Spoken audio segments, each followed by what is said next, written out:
আমাদের আজকের লাইভ শুরু হচ্ছে। চেষ্টা করছি আমরা প্রত্যেক রোববার সকাল 8টার সময় এই লাইভ অনুষ্ঠানকে অব্যাহত রাখার এবং যাতে আমরা করে যেতে পারি। আজকের আমাদের বিষয়বস্তু বাবা শ্রী শ্রী ঠাকুর এবং তার ভক্ত, তোমার সাথে যারা তোমার সাথে ইন্টারাকশন হয়েছে, তুমি যাদের সাথে থাকতে বা কথাবার্তা বলতে সেরকম আর কি। তো তাদের ঘটনা বলো, তাদের ঘটনা নিয়ে আজকে তুমি বলো লাইভ অনুষ্ঠানে, ঠিক আছে? হ্যাঁ বাবা। নমস্কার, আমার সশ্রদ্ধ রাস্তা জানাই সকলকে। পরমপিতা রাতুল চরণে আমার প্রণাম জানাই। গতকাল আমি আলোচনা করেছিলাম শাণ্ডিল্য বিশ্ববিদ্যালয় নিয়ে। গত রবিবারে ঠাকুর একটা কথা সেখানে বলেছিলেন যে শাণ্ডিল্য ইউনিভার্সিটি হলে এত গেইটের সামনেই ঢুকেই প্রথমে একটা ছবি থাকবে তৈলক্যনাথ ভট্টাচার্যদার, তৈলক্যনাথ চক্রবর্তীদার। তিনি ঠাকুরের একজন অনুরাগী ভক্ত, ঋত্বিক দেবতা এবং অজস্র কাজ করেছেন ঠাকুরের। ঠাকুর তাকে খুব ভালোবাসতেন, তিনিও ঠাকুরকে ভালোবাসতেন। তার একটা প্রতিকৃতি রাখতে বলেছিলেন, ঢুকেই যেন মানুষ তৈলক্যদার এই প্রতিমূর্তিটা দেখতে পারে। আর আজকে বিষয়বস্তু হচ্ছে, আমাকে বলে দেওয়া হলো ভক্ত যাদের সাথে আমার সাক্ষাৎ হয়েছে, যাদেরকে আমি চিনি বা যাদের সাথে পরিচয় হয়েছে, তাদের দু একটা ঘটনা বলা। আমি তো 1949-এ দীক্ষিত। এরপরে মানে যারা জন্মগ্রহণ করে গেছেন তাদের এখন ওরা অনেকেই নাই। তাদের সাথে আমার অনেকের সাথে সাক্ষাৎ হয়েছে, দেখা হয়েছে, কথাবার্তা হয়েছে। তাদের কয়েকজন সম্বন্ধে আমি একটু কিছু আলোচনা করার চেষ্টা করব। প্রথমেই আমি একটু বলে রাখি, আমরা যখন ঠাকুর বাংলোতে ছিলাম, শেষে ঠাকুর যখন ঠাকুর বাংলোতে ছিলেন, আমিও ঠাকুর বাংলোতে ছিলাম, জ্যোতিষের পাশে এক সময়ে একটা ছোট্ট ঘরে। ঠাকুর একদিন কথায় কথায় বলছিলেন আমার 4 জন ভক্ত আছে। তা আমরা তো অবাক হয়ে গেলাম, কে কে সেই 4 জন ভক্ত? ঠাকুর বললেন, একজন হলো সতীশ দাস। সতীশ দাসেই ঠাকুরকে লাস্ট তামাক দেন 1969-এ রাত্রিবেলায়। তিনি ঠাকুরের গাছগাছরা সংগ্রহ করতেন। ভুইকদম্ব কোথায় আছে, আলুবেড়া কোথায় আছে, তারপর এই যে ব্লাড প্রেশার হইলে ওষুধ দেয়, কে জানি বলে গেলাম নামটা, সেই সব গাছগুলি কোথায় পাওয়া যায়, সেই সতীশ দেয় এই সব জোগাড় করে আনতেন। আর খুব ভক্ত মানুষ ছিলেন। আরেকজন ভক্তের কথা বলেছিলেন ঠাকুর, সে হলো মনুমা। মনুমা হচ্ছে বালবিধবা। আগে গিরিন্দার দোকানে, গিরিন মালাকার, গজেন মালাকার, এদের দোকানে থাকতো একটা মুড়ির মোয়া টিন নিয়ে। যারা যারা আসতো চাটা খেত, ওদেরকে মাঝে মাঝে উনি ওই টিন থেকে 1 পয়সা 2 পয়সা মুড়ির একটা মোয়ার দাম ছিল, সেই মুড়ির মোয়া দিতেন। আর গিরিন্দার দোকানে জল টল চাটা অনেক সময় সাপ্লাই করতেন গিরিন্দার মাধ্যম, গিরিন্দা বললে। সে মনুমাও খুব ভক্ত লোক ছিল। পরবর্তী সময়ে মনুমা ঠাকুর বাড়িতে, ঠাকুর ঘরে কাজ টাজ করেন। আরেকজন ভক্ত ছিলেন মনুমা ঠাকুর বললেন, সে হলো হেমগোবিন্দ। হেমগোবিন্দ মহাত্মা গান্ধী যখন আশ্রমে গিয়েছিলেন পাবনাতে, যখন স্টিমার ঘাট থেকে নামলেন, নেমে যখন আসছেন হাজার হাজার লোক, ওই হেমগোবিন্দ কোত্থেকে এসে গান্ধীজি গালের মধ্যে একটা চুমু খাইলেন।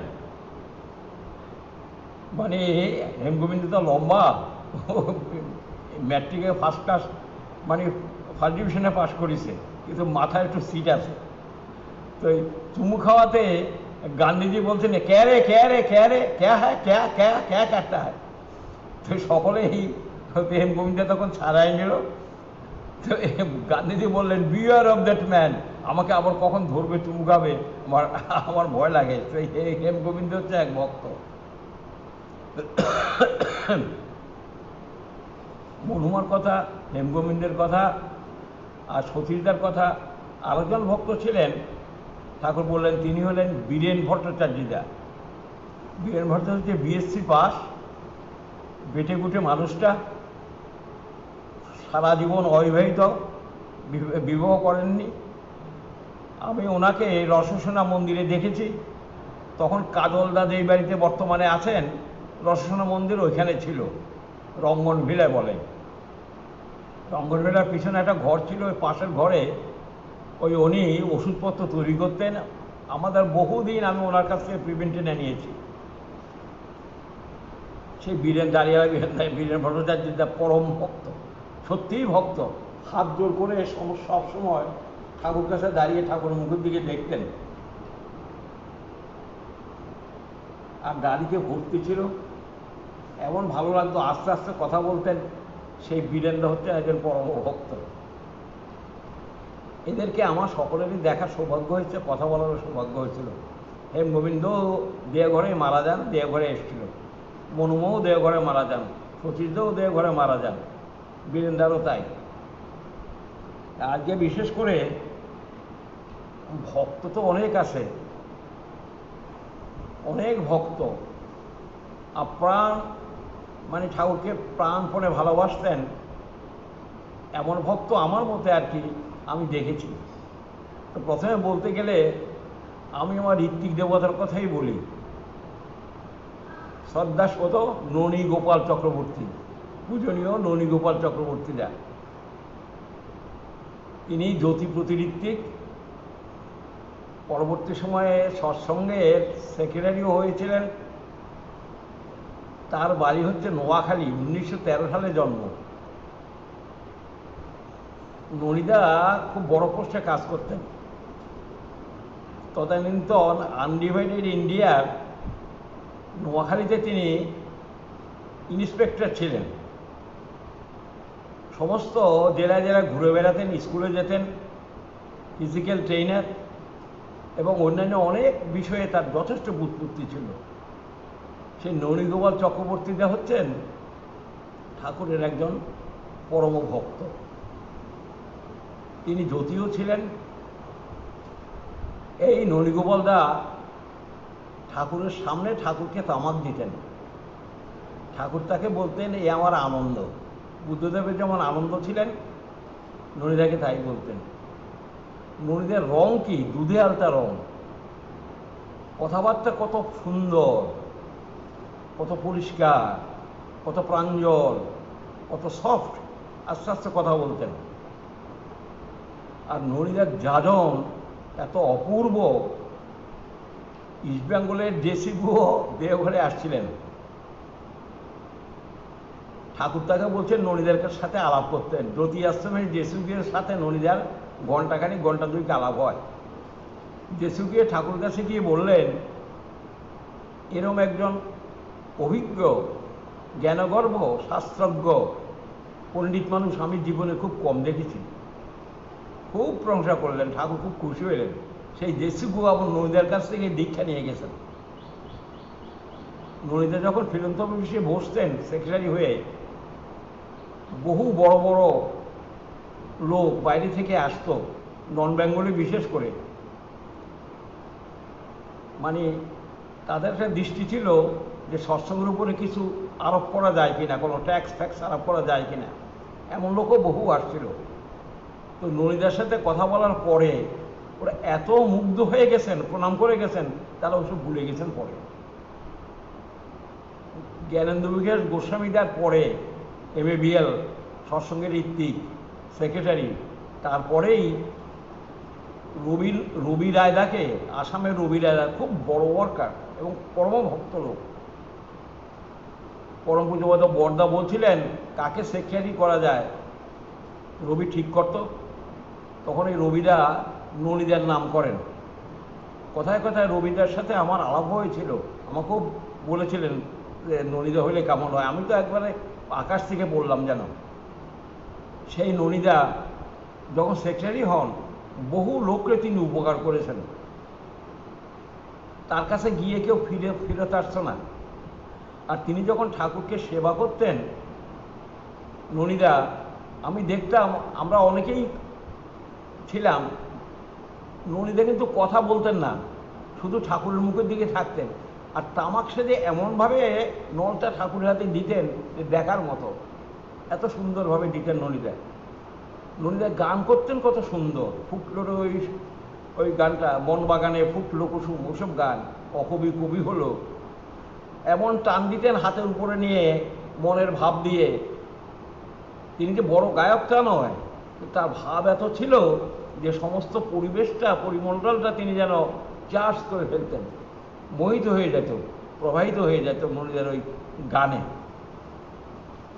সেই ননীগোপাল চক্রবর্তীতেই আমি যখন অসুস্থ হয়ে থাকি, একটা চিঠি লিখেছিলেন, তুই এখানে চলে আয়, একটু পথ্য বিশ্রাম ওষুধ হলেই তুই ভালো হয়ে যাবি। আমাকে জ্যোতি আশ্রম থেকে খাওয়া দাওয়ার ব্যবস্থা করে দিয়েছিলেন ঠাকুরের নির্দেশে, জাগও করে দিয়েছিলেন, ওষুধপত্র দিয়ে আমাকে সুস্থ করে দিয়েছিলেন ঠাকুর যেমনভাবে নির্দেশ দিয়েছিলেন সেইভাবে করে করে। এই ননীগোপাল চক্রবর্তীদা খুব ভালো প্লেয়ার ছিলেন, খুব ভালো খেলতে পারতেন। ননীগোপালদা মাঠে নামলেই মানুষ মনে করতো গোল দিবেই। ননীগোপালদা ঠাকুরকে বহুদিন রান্না করে খাওয়াইছেন। 108 পদ রান্না করেছিলেন একবার।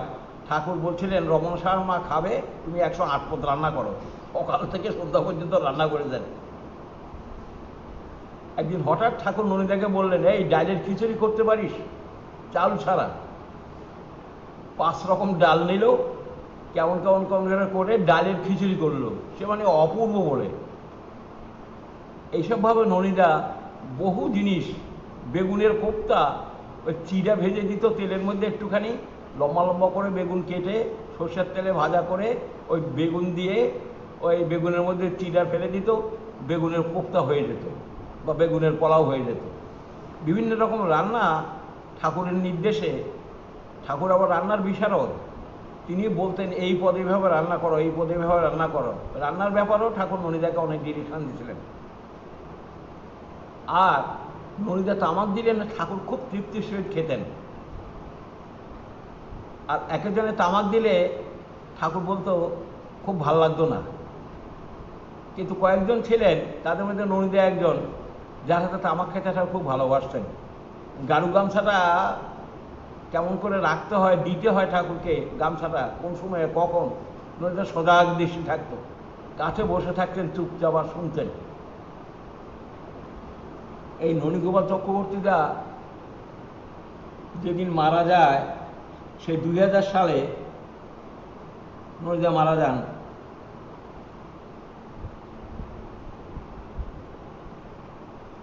2000 সালে মারা যান। আমি ননীদার বাড়িতে গেছিলাম, বাংলাধামে থাকতেন তখন। ননীদা দেখলাম শুয়ে আছেন যেই খাটটাতে ঘরের ভিতরে, আমি দেখলাম ননীদার গায়ে থেকে যেন রংটা যেন আরো ফর্সা হয়ে গেছে, মুখ থেকে যেন জ্যোতি বেরোচ্ছে, কোনো বিকৃতি নাই, কিছু নাই। তিনি যে মারা গেছেন এও মনে হয়নি। আমি স্টান্ট হয়ে গেলাম। তার বড় বৌমা দাঁড়িয়েছিল আর বলছিল আমাকে এত ভালোবাসতেন, কোনোদিন একটা কটু কথাও বলেননি। ননীদার এতই ভালোবাসা ছিল, কারোর সাথে ননীদার ঝগড়া হয়েছে আমরা দেখিনি। আর ননীদার ঠাকুরের প্রতি অগাধ অনুরাগ ছিল, ভালোবাসা ছিল। অনুভূতি সম্বন্ধে ননীদার জ্ঞান, যখন বলতেন, যাজন করতেন, দল বেঁধে মানুষগুলি বসতেন। ঠাকুর ওনাকে একটা যাজন চৌকি করে দিয়েছিলেন, যেখানে উনি বসবেন। মানুষগুলো যখন আসতো বেড়াতে বাইরের থেকে, তারা ওদিক দিয়ে ঘুরে যখন যাজন চৌকির পাশে আসতো, ননীদার এখানে এসে বসতো, শুনতো। বহু লোক এইভাবে ননীদার কাছে দীক্ষারে ছিলেন। একটা মহান লোক, মহান ভক্ত লোক। সেই ননীদাকে আমি প্রণাম জানাই। সেই ভক্তের কথা এখনো স্মরণ হলে আমার মনটা আকুপাকু করে। তার মূর্তিটি আমার সামনে ভেসে উঠে। তিনি নিশ্চয়ই দোয়ালধামে ঠাকুরের কাছে আছেন, ঠাকুরের সঙ্গ করছেন, ঠাকুরকে হয়তো সেখানেও তামাক দিচ্ছেন। তাকে বারবার প্রণাম জানাই। আরেকজন ভক্তের কথা বলি আমি, তিনি হচ্ছেন সুশীলচন্দ্র বসুদা। আমার সৌভাগ্য হয়েছিল তার সাথে বহুদিন ডিগেরিয়া পাহাড় ওদিকে যাওয়ার, নন্দন পাহাড় যাওয়ার, বা ওদিকে বালানন্দ আশ্রম হয়ে ওইদিকে যাওয়া, ঠাকুর তাকে একটা ফিয়েট গাড়ি দিয়েছিলেন শেষ বয়সের দিকে। কখন যেতে তোমরা ওইসব জায়গায়? ফিয়েট গাড়িতে করে বিকালবেলার দিকে প্রায় সুশীলদা আমাকে নিয়ে যেতেন। আমি সুশীলদা যেতাম, আর একজন ড্রাইভার ছিল দেওয়া, ওই ড্রাইভারটা নিয়ে আমাদের ছেড়ে যেতেন, আমরা দুজনে ওখানে গিয়ে বসতাম, কথাবার্তা করতাম, গল্প করতাম। তখন সুশীলদা নেতাজি পরিবারের কথা আমাদের কাছে বলতেন, নেতাজির মা তাকে কত ভালোবাসতেন, কীর্তনন্দন দাসের স্ত্রী তাকে কেমন করে আহ্বান করতেন, ডাকতেন, ভালোবাসতেন। রাস্তা দিয়ে যাচ্ছিলেন, একজন সিআর দাসের স্ত্রী নফলকুণ্ডু লেনে উপর থেকে তাকে দোতলা থেকে ডাকছেন হাত ইশারা করে। সিআর দাসের সাথে দেখা করলেন, কথাবার্তা বললেন, সৎসঙ্গের কথা বললেন, সৎসঙ্গের টাকা পয়সা কিছু যাতে পাওয়া যায় সিআর দাস কাছে সেজন্য আহরণ করলেন। এই সুশীলচন্দ্র বসুদা ঠাকুরের নির্দেশে ভৃগুকুষ্টি নিয়ে আসেন, কাশী থেকে জয়পুরে যান এবং পণ্ডিত নিযুক্ত করে তিনি এইসব সংগ্রহ করে নিয়ে আসেন। সে মানে টাকা পয়সা কিছু নাই, টাকা পয়সা বন্ধ করে দিছে। সে কিভাবে যে কি কাণ্ড করেছেন উনি ওইগুলি নিয়ে আসছেন, সে রাজাকে ধরে, সেক্রেটারিকে ধরে, পণ্ডিতের দ্বারা ওগুলি লিখিয়ে তালপাতার উপরে লেখা ভৃগুকুষ্টি ওইসব জাতিস্বরের কথাটা ইত্যাদিগুলিতে যদি নিয়ে আসছেন, অশরীরী কাণ্ড, অশরীরী কাণ্ড, কল্পনা করা যায় না। একবার তো সুশীলদা আবু পাহাড়ে যাচ্ছিলেন, যেতে যেতে আবু পাহাড় যেতে যেতে রাস্তা ভুল করে সে আবু পাহাড়ের জঙ্গলে ঢুকে পড়েছে, রাত হয়ে গেছে। এখন কোথায় কি করবেন না করবেন, বাঘ ভাল্লুকের ভয় আছে সে জঙ্গলে। হঠাৎ দূর থেকে দেখলো জলজল করে একটা বড় বাঘ, বিরাট বড় বাঘ, ওই ওই অনেক অনেক দূর থেকে আসতেছে। সুশীলদা আমাকে বললেন ওই পাশে একটা গাছ ছিল, সেই গাছের দুটো ডাল আমার ঘাড় পর্যন্ত উঠে দুদিকে চলে গেছে। আমি আমার থুতনিটা ওই গাছের দুই ডাল যে উঠে গেছে, ওই থুতনিটা ওইখানে লাগিয়ে গাছটাকে চেপে ধরলাম। বাঘটা আমার সামনে দিয়ে ফো করে উড়ে চলে গেল, এত বড় বড় চোখ তার। দেখুন সুশীলদা সেন্টারে হয়ে পড়ে গেলেন। তখন সকাল হলে ডাকঘর করা বলে, ওরা ডাকঘর করার আর চিঠি নিয়ে যাচ্ছিল, তারা যেতে যেতে যেতে যেতে এই জিনিস দেখতে পেল। তখন তারা তুলে নিয়ে যায়, সেবা টেবা করে সুশীলদাকে ভালো করে তুলে। ঠাকুর বলছিলেন সুশীলদা যেখানে যায় আমাকেও সেখানে যেতে হবে, এই কথা একটা ঠাকুর নিজে বলেছিলেন। সুশীলদাকে আমি একদিন জিজ্ঞাসা করেছিলাম, সুশীলদা আপনি কি কোনোদিন ঠাকুরকে দেখেছেন নাম ধ্যানের সময়? সুশীলদার ঘরে বসে। সুশীলদা বলছেন, বলো কি, আমি ঠাকুরকে আমার চোখের সামনে দেখি, কথা বলি, আমার সামনে এসে বসেন নাম ধ্যানের সময়। জানি না, এ কথা আমি জীবনে আর কারোর কাছ থেকে শুনিনি, সুশীলদার কাছ থেকে শুনলাম। ধন্য সুশীলদা আমার। সুশীলদা আমাকে বলেছিলেন, তার একটা ছোট্ট নোট বই আছে, এইটুকু ছোট্ট নোট। তিনি রাজস্থানের পথে কি জাতিস্বর কথা ও মানসিত্ব পরিক্রমা তিনখানা বই লেখেন। এই বইগুলি প্রায়গুলি আমার ডিকটেশনগুলি উনি বলতেন, আমি লিখতাম। তারপরে সৌরিন বন্দ্যোপাধ্যায় বলে একজন আসতেন, তিনি লিখতেন আমার অনুপস্থিতিতে। যদিও বইয়ের ভূমিকাতে আমার নাম নাই, আমি সেই জন্য ভাবি না। 17-18 পৃষ্ঠা বলার পরে সুশীলদাবনী প্রেসে দিয়ে দাও, যখন বলতেন এরকম করে বসতেন, বসে ওই নোট বইটার সাথে থাকতেন। নোট বই দেখে একটা কি দেখলো নোট বইতে, তারপর মুখ দিয়ে বলতেন। 2-3 মিনিট বলার পরে আবার নোট বই দেখতেন, আবার এক লাইন নোট বই থেকে কি পড়ে টড়ে আবার বলতেন। এইভাবে আমি ডেইলি 18-19 পৃষ্ঠা পর্যন্ত লিখেছি। লিখে অমূল্যদার বলাই ছিল যে আপনি লিখে আমাকে দিবেন। তো সুশীলদার নির্দেশে আমি অমূল্যদার কাছে সেই কাগজ দিয়ে দিতাম, অমূল্যদার ছাপিয়ে দিতেন। এই রাজস্থানের পথে মানসিত্ব এগুলো সমস্ত আলোচনা পেপারে ছাপা হয়ে গেছিল। সুশীলদা খুব ভোজন রসিক ছিলেন।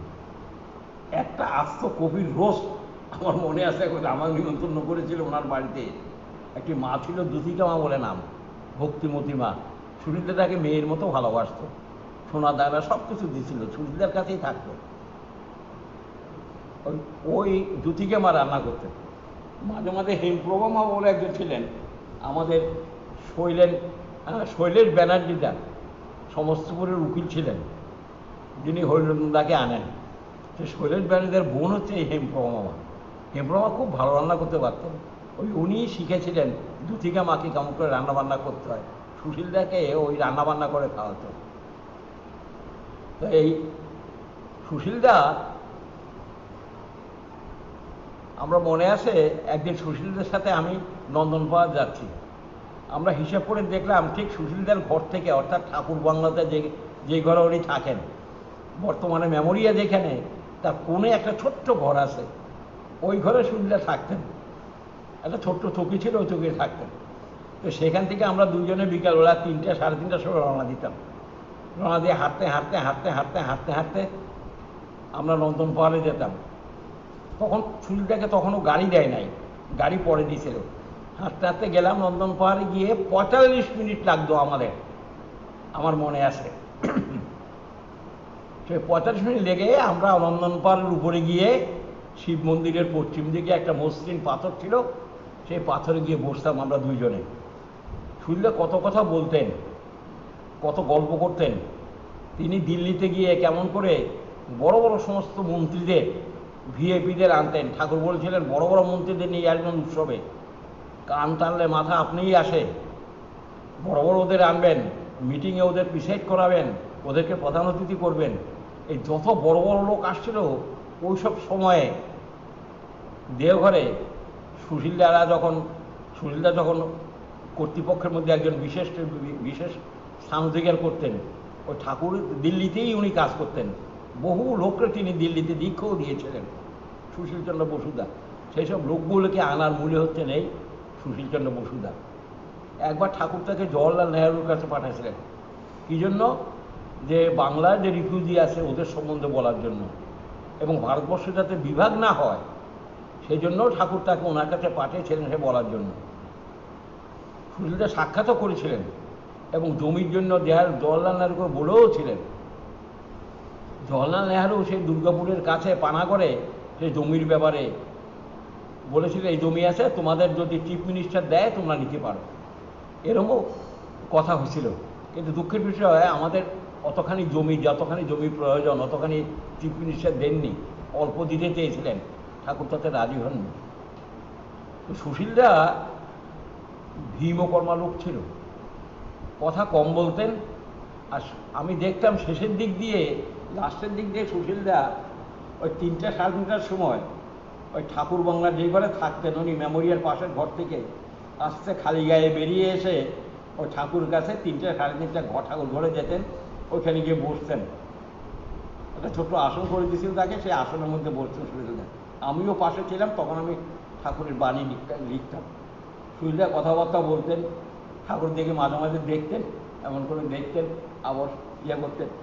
আর ঠাকুর সুশীলদার সাথে খুব প্রাণের কথা বলতেন, খুব ভালো লাগতো আমাকে। সেই সুশীলদা ঠাকুর যাওয়ার পরে 2 মাস পরেই সুশীলদা মারা যান। 1960 সুশীলদা থাকেন, সুশীলদা চলে গেছিলেন। শেষের দিক দিয়ে একটু ডায়াবেটিস হয়েছিল। পরম ভক্ত লোক, পরম ভক্ত লোক। 1 পয়সা না নিয়ে ওরা কীভাবে যে কাজ করতেন, সে মনমোহন থিয়েটারকে কেমন করে নিয়ে আসলেন, পয়সা নাই করি নাই, কলকাতা ভবতোষ বাবুর কাছ থেকে বলছে 500 টাকা যদি এখন দিতে পারেন আপনার সব জিনিস যাবে।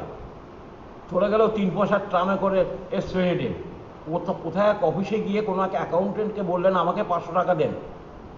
হ্যাঁ, অফিসে আমি তোমাকে কোত্থেকে টাকা দিব, আসুন। উঠে চলে আসে, এক ধাক্কা দিল, ধাক্কা যাতে ভদ্রলোককে ঢুকে দিল সাহেবের ঘরে, পাশেই সাহেবের ঘর ছিল। সাহেব আমতা করতে গেল, হোয়াট ডু ওয়ান। তো বললো আমার 500 টাকা দরকার। সাহেব করলো কি, ড্রয়ার খুলে 500 টাকা দিয়ে দিলেন। সুশীলদার দরজার সামনে দাঁড়িয়ে সব শুনছিলেন। ছোঁ করে টাকাটা নিয়ে পরে কথা বলবো, এখন যাচ্ছি। এ বলে ভবতোষ বাবুর কাছে এসে 500 টাকা দিলেন। আপনারা পারবেন, অসম্ভব সম্ভব করতে পারেন, আপনার সমস্ত জিনিস চলে যাবে। ওই কাঠ তক্তা ইত্যাদি মনমোহন থিয়েটার হবে পাবনাতে, চ্যারিটি শো হবে, টাকা পয়সা সংগ্রহ করার দরকার ছিল ইত্যাদি নানান কারণে ঠাকুর পাঠাইছিলেন। সেই সমস্ত জিনিস নিয়ে আসবেন। মানে কি বলবো, হনুমানের কথা আমরা শুনেছি, এনারাও কম না কোনো অংশে। এই সুশীলদাকে বারবার শ্রদ্ধা জানাই, প্রণাম জানাই, ঠাকুরের ভক্ত লোক। আরেকজন কথা আমার মনে পড়ে,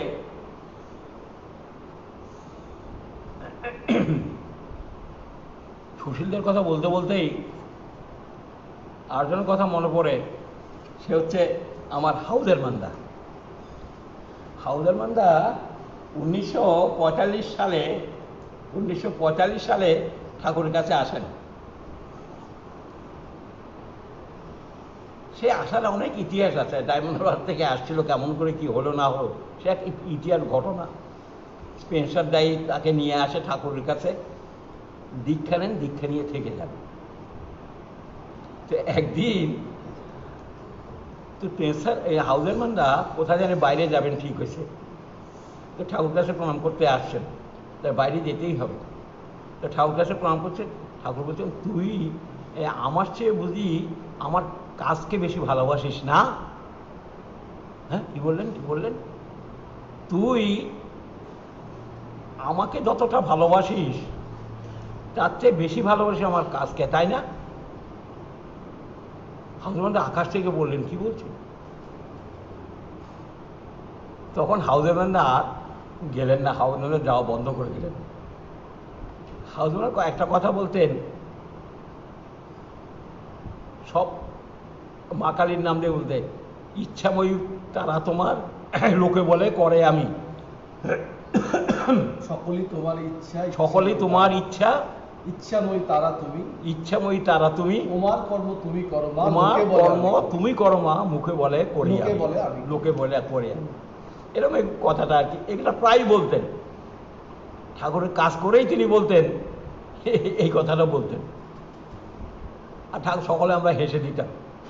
লাঠিটা বগলে করে এসে, এরম করে বগলে করে এসে দুই পা একটু ফাঁক করে বসতেন। একদিন কাঠের ওইখানে কাজ হচ্ছিল, ঠাকুর তখন কাঠের কাজ করছে। ঠাকুর যখন কাঠের কাজ করছে এমন সময় হাউজের ম্যান সাহেব আসছেন লাঠি বগল করে নিয়ে, লাঠি নিয়ে এসে বসে ঠাকুর, ভগবান কি কখনো অসহায় হয়? Is god is ever helpless? ভগবানকে কখনো অসহায় হয়? তখন ঠাকুর বললেন, কখনো অসহায় হয় না ভগবান, তখনও ভগবান অসহায় হয় না। ভগবান অসহায় তখন হয় যখন মানুষগুলি অসহায় হয়, ভগবানের কমেন্টমেন্টস মেনে চলে না।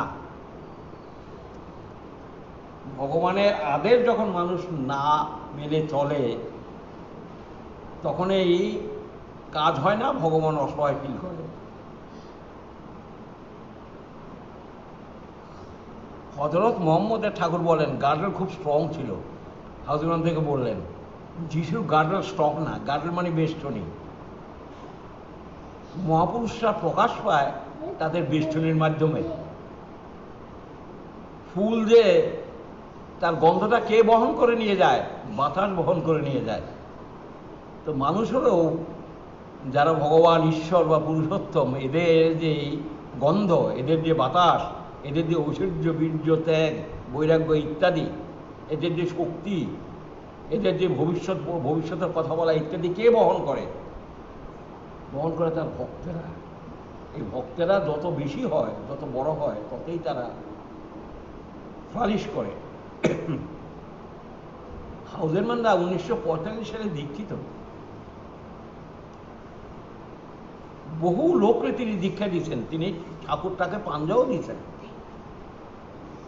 1970 সালে তিনি ঠাকুরের দেহ রক্ষার পরে উনি চলে যান আমেরিকাতে। সেখানে গিয়ে আমেরিকান চার্চও একটা করেন, এবং তার যখন মা অসুস্থ হয়, আমেরিকায় ওই হতে ওদের বাড়ি, ঠাকুর কাছে এসে বললেন আমার মা অসুস্থ, কি করব? এই 50-60-এর দশকে আর কি, আমার ঠিক মনে নাই ডেটটা। তখন ঠাকুর তাকে আমেরিকায় পাঠিয়ে দিলেন, যাও মাকে সেবা করো গিয়ে, এবং আমার সম্বন্ধে পারলে কিছু লিখিস। এই কথা আস্তে টুক করে বলে দিলেন। মাকে সেবা টেবা দিয়ে সুস্থ করে আবার যখন আসলেন, তখন ঠাকুর জিজ্ঞাসা, কিছু লিখেছিস? হ্যাঁ ঠাকুর, লিখেছি। কি লিখেছে? ওখানে টিকা, এই বইটা লেখা হয়ে গেছে। কেমন করে লিখেছেন, কিভাবে কি ব্যাপার, এবং কেমন করে ঠাকুর কাছ থেকে ওইখান থেকে চিঠি লিখতো, কোনো জিনিসের অসুবিধা হলে, কোনো জিনিস জানতে চাইলে, ইডিওলজির ব্যাপারে কোনো কিছু অসুবিধা হলে জিজ্ঞাসা করলে দেবীদের মাধ্যমে ঠাকুর সেগুলি শুনতেন এবং ঠাকুর সেগুলি উত্তর দিতেন।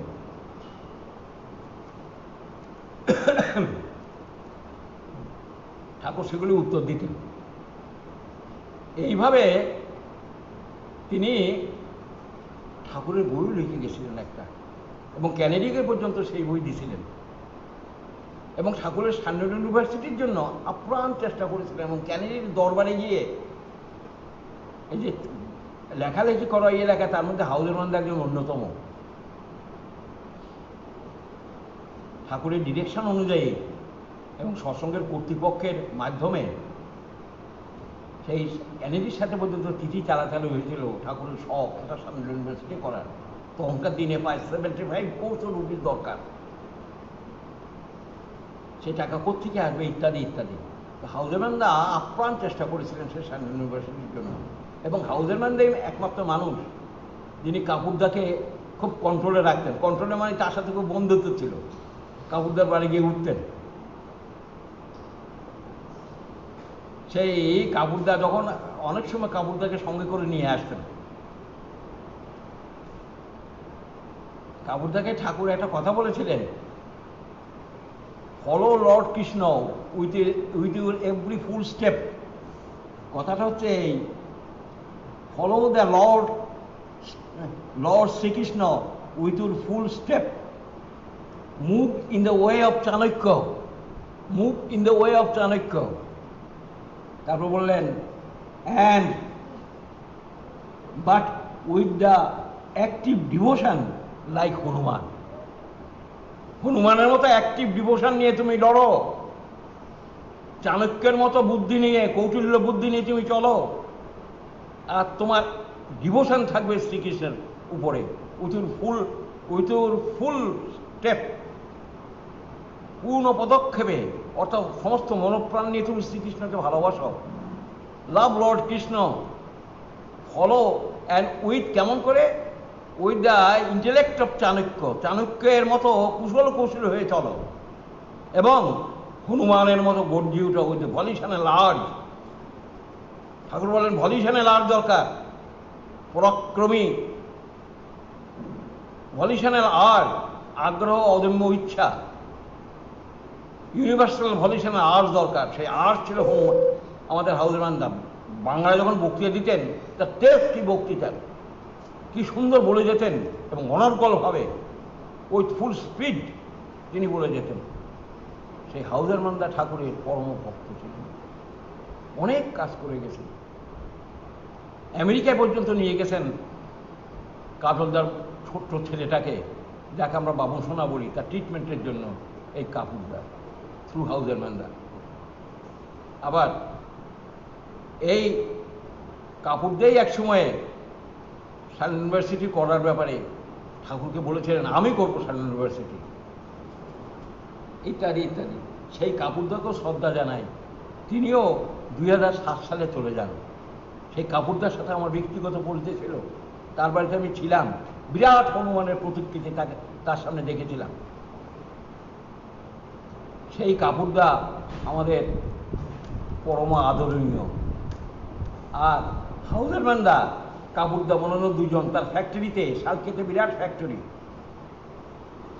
সেই ফ্যাক্টরিতে অনেক কিছু তৈরি হতো, এবং সেটা একচেটিয়া তৈরি হতো।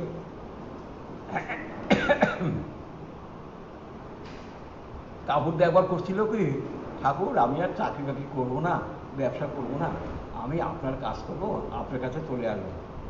ঠাকুর তখন তারা ধমক দিয়ে বলল, তোমার বাল বাচ্চাকে আমি খাওয়াবো না, পাইছো কি তুমি, যাও ভালো করে ব্যবসা করো গিয়ে। ঠাকুর এই কথা শুনে কাপুরদা ব্যবসা আরম্ভ করলেন। তার ব্যবসা তখন খুলতে আরম্ভ করলো। সেই ব্যবসা তিনি 3-4 জায়গায়, সেই মাদ্রাজে, দিল্লিতে, সব জায়গায় তার ব্যবসা আরম্ভ করলো। He is the richest man in সৎসঙ্গ বললেই হয়। এত বড় মানে অর্থ কেউ তার কাছে গিয়ে ফিরে আসেনি। ঠাকুর তাকে এমন ধমক দিলেন যে কাপুরদা তখন ওইভাবে চলে গেলেন। যতীন দাস কাপুরদাকে দীক্ষা দিয়েছিলেন। এই কাপুরদা একজন ভক্ত লোক, চেহারাটা খুব মিষ্টি। কাপুরদার কারখানা যারা কাজ করতো আমাকে একবার নিয়ে গেছিল, আমি 16-17 জনকে দীক্ষা দিয়েছিলাম। সুবোধ দাসকে ওই কারখানায় দীক্ষা দিই, বর্তমান সালকিয়ার যিনি মানে মানে সালকিয়ার যিনি মন্দিরের পরিচালনা করছেন কর্তৃপক্ষের আদেশে। এই সুবোধ দাস ওই সালকিয়াতেই দীক্ষা নেন, ওই কাপুরদার ফ্যাক্টরিতে বসেই। তো সেইখানে ফ্যাক্টরির লোকগুলি বলতেন, আমরা শুধু এইটা চাই যে আমাদের বাবু যেন সালকিয়াতে দিনের মধ্যে একবার আসেন, আমরা বাবুকে দেখেই কাজ করবো, আমরা আর কিচ্ছু চাই না, টাকা পয়সা বাবু যা দেখ দে। ওয়ার্কারদের প্রতি এত ভালোবাসা, এত ভালোবাসা, সে কি বলবো। কাপুরদা মিষ্টি মানুষ, অবশ্যই ঢুকেই ওই কথা বলতেন, সব কুছ তেরা তেরা তুঝকে অর্পণ ক্যা লাগে মেরা। অফিসে ঢুকে, এটা ঠাকুরের ফটো ছিল, ফটোর সামনে দাঁড়িয়ে হাত জোর করে বলতেন যে সব কুছ তেরা তেরা তুঝকো অর্পণ। আমি দেখেছি নিজে বলতে, ক্যা লাগে মরে, এই বলে চেয়ারে বসতেন, উপরে ঠাকুরের ফটো ছিল। 138 ক্যানিং স্ট্রিটে। এই কাপুরদাও একজন পরম ভক্ত লোক। ঠাকুর তার কাছে একটা গাড়ি চাইছিলেন, আমাকে একটা নিউ ব্র্যান্ড গাড়ি দিবি, বিদেশি গাড়ি খুব ভালো। কাপুরদা বললেন হ্যাঁ। পরের দিন কলকাতায় এসে হঠাৎ পেপারে দেখে বেহালাতে একজনে মিস্টার রায় বলে একজন একটা গাড়ি বিক্রি করবে, তার গাড়ির নাম হচ্ছে রোলস রয়েস। কাপুরদা সেই অ্যাডভার্টাইজমেন্ট দেখে চলে যান ওইখানে, মহেন্দ্রবাবুর সাথে কথা বললেন, কয় কে তুমি, কার জন্য আসছো? গাড়ির জন্য। তুমি আমার গাড়ি কিনবে কি? আমার গাড়ির দাম এত, 40,000 না 50,000 কি বলছিলেন, তুমি কি কেমন করে কিনবে আমার গাড়ি? তখন কাপুরদা খুব বিনয় নম্র সহকারে বললেন, আমার গুরুদেবের জন্য, আমার জন্য নয়। কথায় কথায় কথায় কথায় জমে উঠল। কাপুরদা পরদিন গিয়ে 10,000 টাকা অ্যাডভান্স করে দিলেন। ইয়াস কেমন, তখন সেই গাড়ি করে সেই ভদ্রলোককে নিয়ে আসানসোল পর্যন্ত চলে আসলেন। হাউজারবন্ধ ছিলেন, 2খানা গাড়ি তারা নিয়ে গেছিল। তো আসানসোল গিয়ে বলছেন, উনি বলছেন আমি এখন ফিরে যাবো আর না। তখন গাড়িটাকে তিনি চুমু খেলেন, মিস্টার রায় গাড়িকে চুমু খেলেন রোলস রয়েসকে, কাপুরদাকে এবং হাউজারমানদাকে ইয়াকে ছেড়ে সে মনীন্দ্র রায় আবার ব্যাক করে চলে আসেন। মনীন্দ্র রায় যিনি গাড়ি দিয়েছিলেন, সেই গাড়ি নিয়ে ঠাকুর বাড়িতে আসলেন। পরদিন সেই গাড়ি করে ভূপেশদা বলছেন, কাপুরদার গাড়ি দেখবেন না? গাড়ি দেখতে আসলেন, কাপুরদা গাড়ি নিয়ে আসছে, গাড়িতে চড়বেন, বড় মাও চড়বেন, কাপুরদাও চড়ছেন, বড়দাও চড়ছেন, সব গাড়িতে বসলেন। গাড়িতে বসে গাড়ি স্টার্ট দিয়ে দিলেন ভূপেশদা। আর কাপুরদা করছেন কি, ঠাকুরের পায়ের নিচে, যেখানে যে সিটে বসছেন, পায়ের নিচে ঠাকুরের কাছে বসে ঠাকুরের দিকে অনবরত দেখতেছে। এই কথা কাপুরের কাছে আমি শুনেছি এবং দেখেছিও, গাড়িতে যখন চড়ছিল। গাড়ির চোখ আর ঠাকুরের পা থেকে সরায় না। সেই গাড়ি যেখানে আমাদের মালিকপাড়া ডিগিরিয়ে পাহাড়ের ওই দিক দিয়ে ঘুরে আবার এসে বসতেন। ঠাকুর খুব খুশি হয়েছেন সেই গাড়িতে চলে। সেই গাড়িটা এখনও আছে, রোলস রয়েস গাড়িটা। ইন্ডিয়ার মধ্যে মাত্র 4-5খানা হয়তো আছে সেরকম গাড়ি। দেওয়ার বেলাও কোনো কৃপণতা ছিল না, উজাড় করে দিতে পারত। ভক্ত যদি উজাড় করে না দেয়, একটা কথা ছিল অহৈতুকী ভক্তি আর অহৈতুকী কৃপা কাকে বলে? ভক্তির মধ্যে কোনো কিন্তু থাকবে না, কোনো পাওয়ার আশা থাকবে না, কোনো প্রশ্ন থাকবে না। আমি তোমাকে ভালোবাসি, ভালোবাসার জন্যই ভালোবাসা, একে বলে অহৈতুকী ভক্তি। আর অহৈতুকী কৃপা কিরকম? পরমপিতার অহৈতুকী কৃপা আসে। কৃপা যখন করেন ঠাকুর, 2 হাত দিয়ে ঢেলে দেন, অজস্রভাবে দেন, সেই দানের কোনো তুলনা হয় না। তিনি যখন দেন, পুরোর কাছ থেকে আমি এটা শুনেছিলাম, তিনি যখন দেন 2 হাত দিয়ে ভরে দেন। কাপুরদাকে তিনি ভরেও দিয়েছিলেন। আর তার ছেলে বিনোদ আছে এইখানে, বিনোদ কাপুর এইখানে আছে 138 ক্যানিং স্ট্রিটে, এখনও আছে ওদের সেই কার দোকানটা, এবং শালকে তৈরি আমার সাথে এমন যোগাযোগও আছে। আর কাপুরদা ঠাকুরের যত বছরে যত কিছু কাপড় লাগবে, চাদর লাগবে, মশারি লাগবে, সব কিছু একবারে পাঠিয়ে দিতেন তিথি উৎসবের সময় বিশুদার মাধ্যমে। সেগুলোই দিয়ে ঠাকুরের কাপড় চোপড় মশারি সমস্ত দেয়া হতো। এই কাপুরদা খুব ভক্ত ছিলেন। এই একজন ভক্ত লোক দেখেছি, যেমন হাউজারমানদা ভক্ত, কাপুরদাও তেমন ভক্ত। তারপর আরেকজন ভক্তর কথা আমি বলি এখানে, তিনি হচ্ছেন শারদাচরণ পাল। 1973 তিনি পার্মানেন্টলি এসে এখানে থাকেন। পরম পূজ্যপাদ বর্দা শারদা পাল তাকে বললেন, তিনি পিডাব্লিউডির চিফ ইঞ্জিনিয়ার ছিলেন, এত বড় পোস্টে ছিলেন যে বলার নয়। এমনকি কোনো বিল্ডিং তৈরি করতে গেলে যদি মিনিস্টার সাথে ঝগড়া হতো কোনটা করবে আগে না পরে, কোন আমি যেটা বলছি সেটাই হবে। একবার তো ফকিরুদ্দিন সাহেবের কাছে তিনি রেজিগনেশন দিয়ে দেন গুয়াহাটি যখন মেডিকেল কলেজ তৈরি হয়, কোনটা আগে হবে, কেমন করে হবে ইত্যাদি ব্যাপারে। তিনি বলছেন আগে হোস্টেল তৈরি করতে হবে, উনি বলছেন, মিনিস্টার বলছেন না আগে তুমি বিল্ডিং তৈরি করো। হবে না, আমি রিজাইনেশন করলাম, আপনাকে অসুবিধা আছে। তারপর আবার তাকে ডেকে সেই কাজে বহাল করে দিলেন। দেখি শারদাচরণ পাল, যেটা ভালো বুঝবেন, নিখুঁত বুঝবেন, সাইন্টিফিক বুঝবেন, সেটা করতেন না। এত অনেস্ট। অফিস থেকে গাড়ি দিত, গাড়ি করে যেতেন না, বাসে করে যেতেন। লোকেরা সব উঠে দাঁড়াইতো, আসুন আসুন স্যার আসুন বসেন, আপনি বাসে আসছেন। ওটা তো সরকারি গাড়ি, আমি সরকারি কাজ ছাড়া সরকারি গাড়ি ব্যবহার করি না। সেই শারদাচরণ পাল। একটা চিঠি আসছিল ওনার কাছে, আমি দেখেছিলাম সেই চিঠি, অনেক মূল্যবান টিকিট ছিল সেই চিঠিতে, চিঠিটাতে স্ট্যাম্প পড়েনি। আমরা হলে আমি বললাম সেই চিঠিটা দেন না, আমাকে ওটা তুলে নিয়ে যাবো ইয়েটা।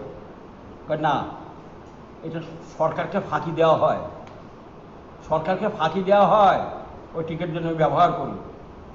এত বড় অনেস্টম্যান ছিলেন। বর্দা তাকে বলছিলেন আমি আপনাকে উত্তর ভারতে নিয়ে যাব, উত্তর ভারতে অনেক মন্দির আছে বড় বড়, আমি সেই মন্দিরগুলি আপনি দেখে আসবেন, বাবার অনেক সমাধি মন্দির করতে হবে অনেক জায়গায়, আপনি প্ল্যান করবেন। বর্দা তাকে নিয়ে গেছিলেন এবং সেখানে গিয়ে তিনি বহু মন্দির দেখেছেন এবং সৎসঙ্গের যত মন্দির আছে আমরা দেখতে পাচ্ছি, সমস্ত মন্দিরগুলির প্ল্যান করা হচ্ছে শারদাচরণ পালদা। শারদাচরণ পালদা সন্ধ্যাবেলা একটা টর্চ আর ছাতি নিয়ে আমার বাড়ি আসতেন। লাইগেট পত্রিকাতে আমার লেখা প্রতুল দীপ্তি আমরা দুজনে ট্রান্সলেট করতাম, তিনি আর আমি দুজনে বসে ট্রান্সলেট করতাম। সেই ইংরেজি এখনো আমার কাছে আছে, এতগুলো আছে আমার কাছে। এখানে আয় না আমার বাবা, আমাদের মনে হয় সময় হয়ে গেছে। নেক্সট সেশনে আমরা আবার তো আছে তাদের নিয়ে বলছি, শেষ হয়ে গেল প্রায়। বলছি তো যে তিনি আসছেন, তার বাড়িতে বহুদিন আমি খেয়েছি, তিনি আমার বাড়িতে ও নিজে বহুদিন আমার স্ত্রীর হাতে রান্না খেতে ভালোবাসতো, খুব খেয়েছেন টেয়েছেন। এছাড়া শরৎচন্দ্র হালদার একজন ভক্ত।